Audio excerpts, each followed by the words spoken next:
কিছুতেই তার কান্না থামানো যাচ্ছে না। আজকাল আর সহজে তাকে ভোলানো যায় না, বড় হচ্ছে, বায়না বাড়ছে। এত কান্নাকাটির কারণ হচ্ছে আমরা সবাই যাচ্ছিলাম সমুদ্রে ঝাপাঝাপি করতে, আর হোটেল থেকে বেরিয়েই পাশে একটা দোকানে অনেক বল ঝোলানো ছিল। ওকে এখন বল কিনে দিতে হবে, ওর বল লাগবে। ও ছোট থেকে বল খুবই পছন্দ করে। এবার অনেকেই বলবে যে বল তো একটা চাইছিল, দিলে দিতেই পারতে। দুটো কারণে দিচ্ছি না। প্রথম কারণ হচ্ছে এই বায়না, যখন তখন বায়না, আমি সব কিছু দিয়ে দিলে বায়নাটা বাড়তেই থাকবে। আর দ্বিতীয় কারণ হচ্ছে অলরেডি আমার মেশোকে একটা বল কিনে দিয়েছে, যেটা হোটেলে রয়েছে। ঠিক সেই কারণে বলটা ওকে কিনে দিইনি, আর সেই জন্য প্রচুর কান্নাকাটি করছিল।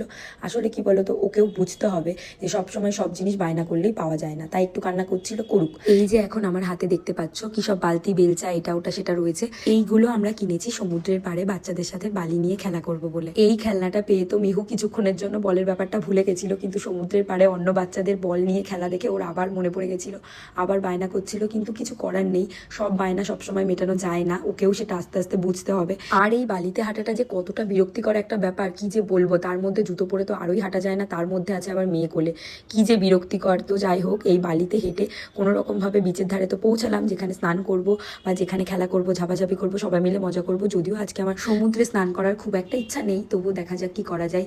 আসলে আমার মেয়ে আজকে প্রথম বালিতে সমুদ্রে স্নান করবে, তো সেটা নিয়ে আমি খুব এক্সাইটেড ছিলাম। মানে ও কিভাবে নেবে, মানে বালিতে কিভাবে নামবে, মানে জলে ভয় পেয়ে যাবে না তো। সেই কারণেই আমি ভেবেছিলাম পাড়েই অনেকটা সময় কাটাবো, আর বেশিক্ষণ জলে ভিজিয়ে তো মেয়েকে রাখতে পারবো না, যদি ঠান্ডা লেগে যায়। যদিও অনেকেই বলে সমুদ্রে স্নান করলে কিছু হয় না, কিন্তু আমার তো একটু ভয় লাগছিল ও সমুদ্রের জলে স্নান করা ব্যাপারটা কতটা অ্যাকসেপ্ট করবে বা কতটা ভয় পাবে। তাই জন্য আমরা পাড়ে বসে অনেকক্ষণ ধরে খেলা করছিলাম। আর এই যে দেখো আমার মেয়ে কত মজা পাচ্ছে। প্রথমে একটু একটু ভয় পাচ্ছিল, যদিও আমি ভেবেই নিয়েছিলাম একটু একটু একটু একটু করে ওকে সমুদ্রের সাথে ইন্ট্রোডিউস করাবো, সমুদ্রের জলে নামাটা আস্তে আস্তে ওকে শেখাবো। সেই কারণে আমরা বালি নিয়ে অনেকক্ষণ খেলা করছিলাম, অনেকক্ষণ সবাই মিলে অনেক মজা করছিলাম।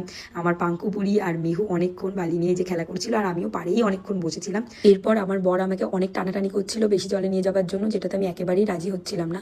তার কারণ এর আগে যতবারই সমুদ্রে এসেছি ও ওরকম বেশি জলে নিয়ে গিয়ে আমাকে চুবিয়ে ধরে, নাকে মুখে জল ঢুকে যায়, আমার খুব ভয় লাগে আর খুব বিরক্তও লাগে অ্যাকচুয়ালি। মানে ও না বেশি জলে গিয়ে আমাকে না বউ না, আমাকে শত্রু ভেবে ফেলে, যেটা মানে ভীষণ বিরক্তিকর। মানে ইচ্ছা করে করে আমার সাথে এগুলো, যে কারণে আমি ভয়ে যেতেই চাইছিলাম না। যদিও এইবারটা আর করে, সবাই বারণ করেছে, আর তাছাড়া অন্যবার তো আর কেউ থাকে না, আর এবার সবাই আছে, আমি এসে বললে পরে বকা খাবে, সেই ভয়ে আর কিছু করেনি। যাই হোক, এইভাবেই আমরা সমুদ্রে অনেক এনজয় করছিলাম।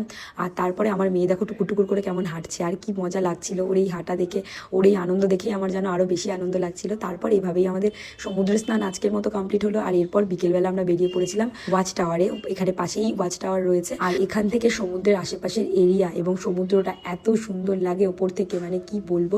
আমি এর আগেও পুরীতে এসেছি, কিন্তু এখানে আসিনি। দাদা ভাই আমাদেরকে এই জায়গাটায় নিয়ে এসেছিল আর বলেছিল খুবই ভালো লাগবে। তো সত্যিই বলছি অসাধারণ লাগছে, জাস্ট ভিউটা দেখো, সত্যি অসাধারণ। যেহেতু এখানে কোনো লিফট নেই, সিঁড়ি দিয়ে ওঠার সময় খুবই কষ্ট হচ্ছিল, এতটা উঁচুতে মানে আর উঠতে পারছিলাম না, কিন্তু কষ্ট করে ওঠাটা সার্থক। এখানকার প্রবেশ মূল্য ছিল মাত্র 10 টাকা পার হেড। তো 10 টাকার টিকিট কেটে আমরা অনেকটা সময় এখানে ছিলাম, আর এত সুন্দর হাওয়া হচ্ছিল, সমুদ্রের পাড়ের হাওয়াটা পুরো এখানে খেলছিল এতটা উঁচুতে, মানে ভীষণ ভালো লাগছিল।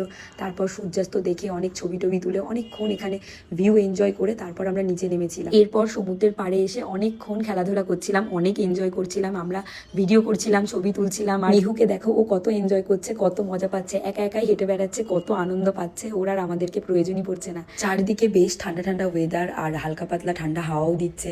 এর মধ্যে আমরা সমুদ্রের জলে কম বেশি তিনজনই একটু পা চুবিয়ে নিলাম। আর এদিকে সুদীপ দেখো কি করছে, সমুদ্রে যেসব মরা মাছগুলো ভেসে আসে সেই মাছগুলো তুলে ও ওর দাদাকে বলছে চল এগুলো আমরা হোটেলে নিয়ে গিয়ে ভাজা করে খাই। দাদা ভাই আবার তা নিয়ে খুব মজা করছিল। যাই হোক, আমরা মাছগুলো ফেলে দিলাম। তারপর আমরা এখান থেকে একটু মন্দিরে গেছিলাম। মন্দিরে তো ভিডিও করতে দেয় না, সেই জন্য ফোন হোটেলে রেখে আমরা মন্দিরে গেছিলাম। আজকের ভিডিওটা এই পর্যন্তই। কেমন লাগলো কমেন্ট করে জানিও।